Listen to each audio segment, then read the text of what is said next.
Hi, how you doing? Justin here with another quick tip for you, and today it is learn basic piano skills. Now this might seem a little bit of a weird one. If I could be holding a piano right now I would be, but it would be slightly uncomfortable.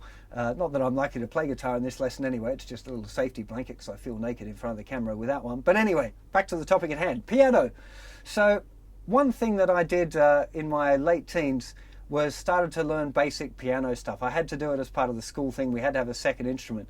But I really learned a lot about guitar through playing piano. Now, you need to have a kind of a basic grasp of harmony and theory and the idea of, what notes are sharps and flats in what keys and that sort of stuff. But if you understand that and you understand how a chord's constructed, it's an incredible world to check out piano.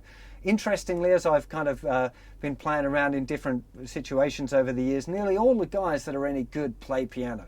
Particularly jazzers. I don't think I've met a great jazz musician who doesn't have a basic kind of understanding of piano stuff. It makes theory really easy because it kind of lays it out in front of you. On the guitar there are so many different ways to play the note E, and on piano there's just one and it's there, a particular E. Of course there's lots of E's on the piano, but it kind of lays it out in a really simple way. So when you're starting to learn about exploring chords and scales and how they relate to each other, if you can play a chord with one hand and play the scale over it and then move the chord and keep the scale the same, that kind of thing, it's really, really easy to kind of make sense of all of that theory. Whereas on the guitar, you can do it with looper pedals and stuff, but it's a lot more difficult.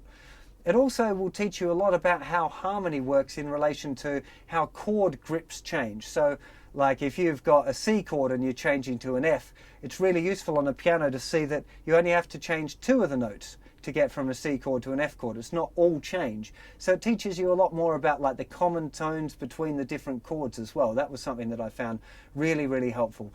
Stuff like chords with different bass notes. On piano, that's something they do all the time because you're playing a chord with one hand and then you can move the bass around with the other hand. So it's something that the ramifications are quite big. It'll open up your musicality. Now, you don't have to get anything fancy. I'm not suggesting that you buy a full-scale piano, but a few of my friends lately have been buying little pianos just from like a Woolworths kind of store, Argos or whatever, and you can get incredibly good pianos now, like synthesizers, not a proper piano.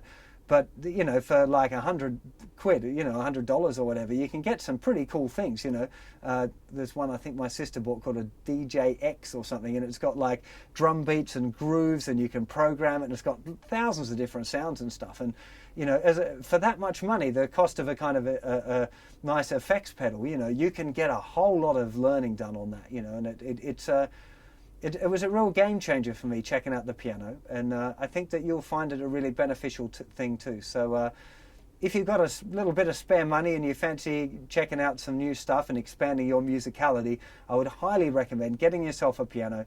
I'm not going to be starting doing any piano lessons anytime soon because I'm definitely not good enough, but there are quite a few that I've seen online and a couple of people look quite good. I'll stick some links up on the website to the guys that were good that I found so far. And I hope that encourages you to go and explore the ebony and ivory. So I'll see you for more quick tips and lessons very soon. Take care of yourselves. Bye-bye.